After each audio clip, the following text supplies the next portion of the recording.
அஸ்மத் குருப்யோ நமஹ. பொய்கை ஆழ்வாருடைய முதல் திருவந்தாதியில் 65 பாசுரங்கள் இதுவரை அனுபவித்திருக்கிறோம். இப்பொழுது மேலும் தொடருவோம். 66, 67வது பாசுரங்கள். இன்றைய தினம் ஏதோ தெளிவுரை முடிந்த அளவு நாம் அனுபவிப்போம். ஆழ்வாருடைய அபரிமிதமான ஒரு பகவத் அனுபவத்தை. காலை எழுந்துலகம் கற்பனவும் கற்றுணர்ந்த மேலை தலைமறையோர் வேட்பளவும் வேலைக்கண் ஓராழியான் அடியே ஓதுவதும் ஓர்ப்பனவும் பேராழி கொண்டான் பெயர். காலை எழுந்து உலகம் கற்பனவும் கற்றுணர்ந்த மேலை தலைமறையோர் வேட்பனவும் வேலைக்கண் ஓராழியான் அடியே ஓதுவதும் ஓர்ப்பனவும் பேராழி கொண்டான் பெயர். அறிவுடையார் விரும்புவது இந்த பெருமானையே, நம் எம்பெருமானையே.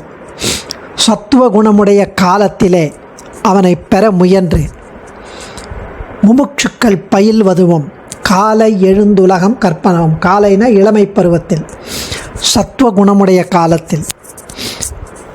கிளறொளி இளமை கெடுவதன் முன்னம் வளரளி மாயோன் மருவிய கோயில்னு நம்மாழ்வார் தெரிவித்தபடி இளமை காலத்தில், சத்துவகுண காலத்தில் அவனை பெற முயன்று முமுட்சுக்கள் கற்பனவும் பயில்வதுவும் கற்றுணர்ந்த மேலை தலைமறையோர் வேட்பனவும் படித்து சிறந்தவரான மறையோர் வேட்பனவும் விரும்புவதும்.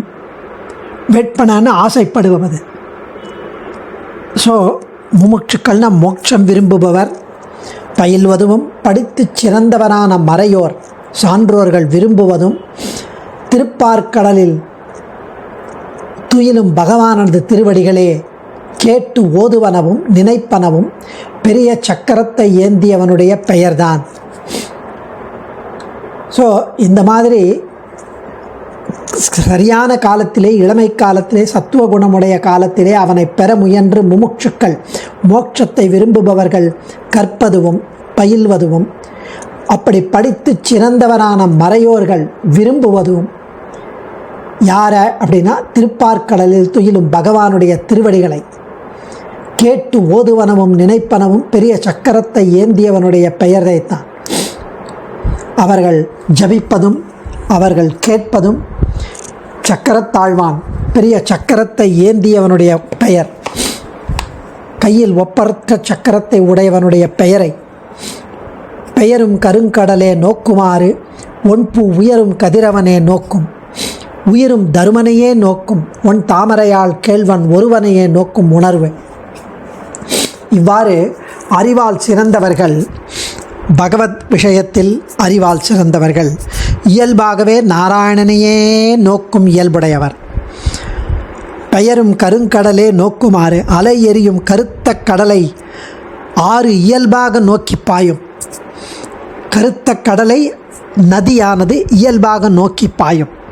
பேரும் கருங்கடலே நோக்கும் ஆறு ஒன்பூ உயரும் கதிரவனே நோக்கும், ஒளிவாய்ந்த தாமரைப்பூ மேலே உயரும் சூரியனையே இயல்பாக நோக்கும். சூரியன் எந்த பக்கம் போகிறதோ அந்த பக்கம் அந்த பூ திரும்பும். உயிரும் தருமனையே நோக்கும், ஆயுள் முடிவில் உயிர்கள் யமதர்மனுடைய இயல்பிலேயே அடையும். ஒன் தாமரையால் கேள்வன் ஒருவனையே நோக்கும் உணர்வு. இவ்வாறே ஞானமானது தாமரையில் பிறந்த பிராட்டியின் கேள்வன் ஸ்ரீயப்பதி அவனையே இயல்பாக அறியும்.